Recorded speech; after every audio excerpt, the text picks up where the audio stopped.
નમસ્કાર વાલા પેન્શનર મિત્રો, નિવૃત્ત કર્મચારી મિત્રો, ભાઈઓ તથા બહેનો, સ્વાગત છે આપ સૌનું આપણી આ યુટ્યુબ ચેનલ ભાવેશ મકવાણા ન્યૂઝમાં।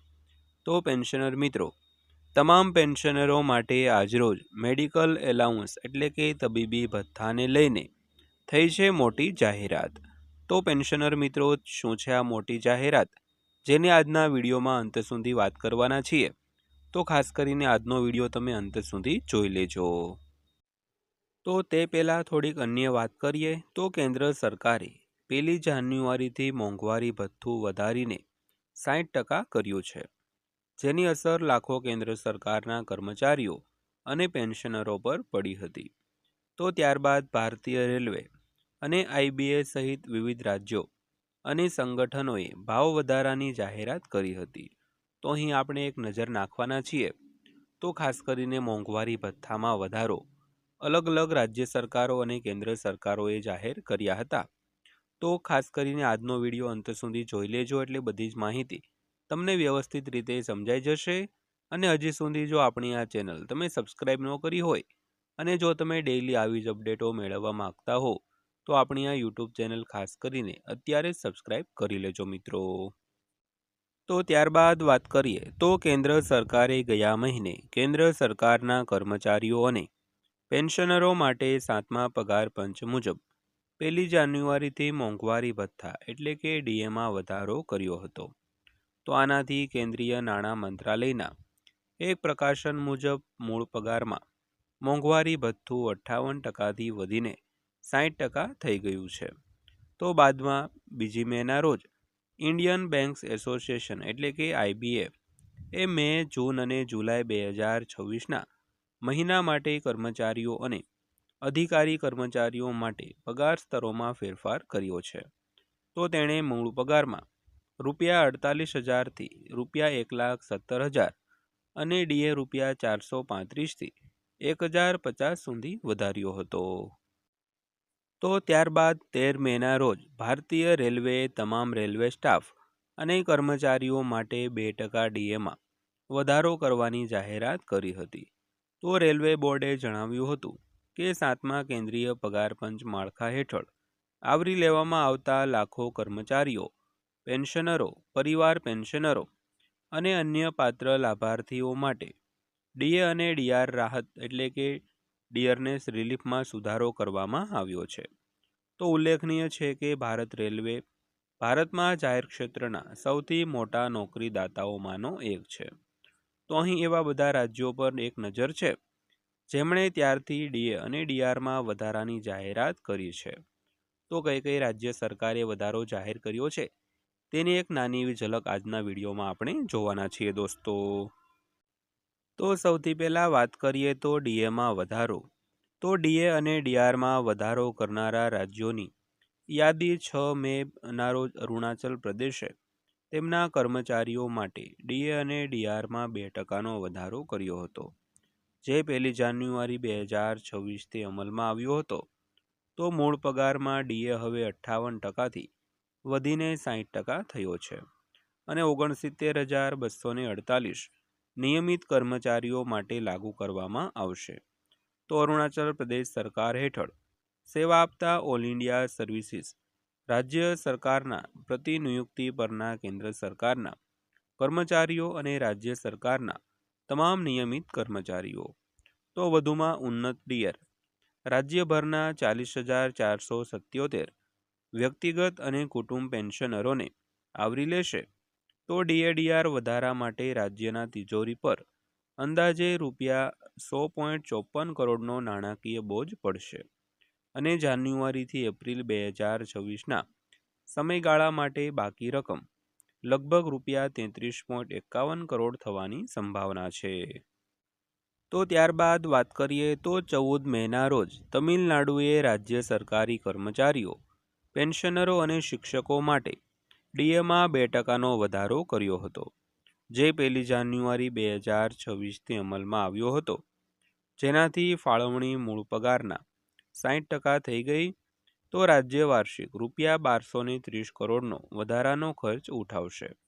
તો રાજ્ય સરકારના સત્તાવાર પ્રકાશન મુજબ આ વધારાથી તમિલનાડુ રાજ્ય સરકારના 16 લાખ કર્મચારીઓ, શિક્ષકો, વ્યક્તિગત પેન્શનરો અને કુટુંબ પેન્શનરોને લાભ થશે.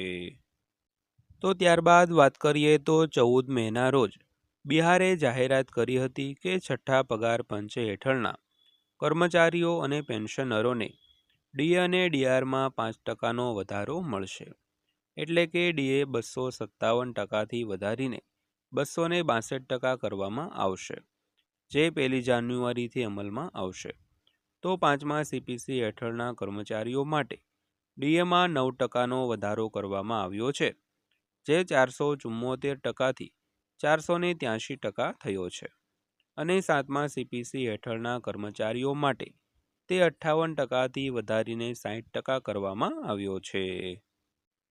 તો ત્યારબાદ વાત કરીએ તો 15 મેના રોજ ઓડિશાએ રાજ્ય સરકારી કર્મચારીઓ અને પેન્શનરો માટે 1 જાન્યુઆરીથી 58%થી વધારીને 60%, ડીએમાં 2% વધારો કરવાની જાહેરાત કરી હતી, જે અમલમાં આવશે એમ મુખ્યમંત્રી કાર્યાલયના એક નિવેદનમાં જણાવાયું હતું. તો તેમાં ઉમેર્યું હતું કે આ મે મહિનાના પગાર સાથે ચૂકવવામાં આવશે. તો આ ઉપરાંત પેન્શનરો માટે કામચલાઉ વધારો એટલે કે ટેમ્પરરી ઇન્ક્રીઝ એટલે કે ટીઆઈમાં પણ 2%નો વધારો કરવામાં આવ્યો છે, અને તે મે મહિનાના પેન્શનમાં પ્રતિબિંબિત થશે. તો આ જાહેરાતથી રાજ્ય સરકારના લગભગ 8.5 લાખ કર્મચારીઓ અને પેન્શનરોને લાભ થવાની અપેક્ષાઓ છે મિત્રો. તો તે દરમિયાન પશ્ચિમ બંગાળ સરકારે ગયા અઠવાડિયે રાજ્ય સરકારી કર્મચારીઓ, શૈક્ષણિક સંસ્થાઓ, સરકારી નિગમ અને બોર્ડના કર્મચારીઓ અને રાજ્ય સરકાર દ્વારા સહાયિત સંસ્થાઓ માટે પગાર અને ડીએમાં વધારો નક્કી કરવા માટે તેના 7મા રાજ્ય પગાર પંચની રચનાને સૈદ્ધાંતિક રીતે મંજૂરી આપી હતી. તો આ પગલું મહત્વપૂર્ણ છે, કારણ કે નવી પેનલ બંગાળ રાજ્ય સરકારી કર્મચારીઓના પગારમાં સુધારો કરશે. તો રાજ્યમાં છેલ્લો ડીએ વધારો ફેબ્રુઆરીમાં 4%નો હતો, જેની જાહેરાત રાજ્યના નાણામંત્રી ચંદ્રિમા ભટ્ટાચાર્યએ તેમના વચગાળાના બજેટમાં કરી હતી. તો ત્યારબાદ જોઈએ તો મોંઘવારી ભથ્થું શું છે. તો ડીએ એ કેન્દ્રીય અને જાહેર ક્ષેત્રના કર્મચારીઓના પગાર વિભાજનનો એક ઘટક છે, જેનો ઉદ્દેશ વધેલા જીવનને ખર્ચ ઘટાડવાનો છે. તો માર્ચ અને ઓક્ટોબરની શરૂઆતમાં ફુગાવાના મેટ્રિક્સને આધારે all India consumer price index એટલે કે એઆઈસીપીઆઈ દ્વારા દર 2 મહિનામાં તેમાં સુધારો કરવામાં આવે છે. ત્યારબાદ જાન્યુઆરી અને જુલાઈમાં તેનો અમલ થાય છે. તો કર્મચારીના કોસ્ટ ટુ કંપની એટલે કે સીટીસીનો ભાગ તે કેન્દ્ર સરકારના કર્મચારીઓના માસિક પગારના ભાગરૂપે જમા થાય છે.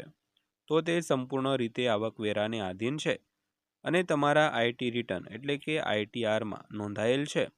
તો લગભગ 50 લાખ કેન્દ્ર સરકારના કર્મચારીઓ અને લગભગ 65 લાખ નિવૃત્ત કેન્દ્ર સરકારના પેન્શનરો, જેમાં નિવૃત્ત સૈનિકોનો પણ સમાવેશ થાય છે, તો આ વધારાનો લાભ મેળવે છે દોસ્તો. તો ત્યારબાદ જોઈએ તો ડીએ વધારાની ગણતરી કેવી રીતે કરવામાં આવે છે. તો નોંધનીય છે કે ડીએમાં વધારો 7મા પગાર પંચ હેઠળ એઆઈસીપીઆઈ દ્વારા નિર્ધારિત પદ્ધતિ અનુસાર 12 મહિનાના સરેરાશને આધારે ગણવામાં આવે છે. તો આ સીપીસી હેઠળ 2021થી 10 વખત વધારો થયો છે, જે જુલાઈ 2021માં સૌથી વધુ 11% હતો. તો છેલ્લા 2 વધારો જાન્યુઆરી અને જુલાઈ 2025 માટે અનુક્રમે 2% અને 3% હતો.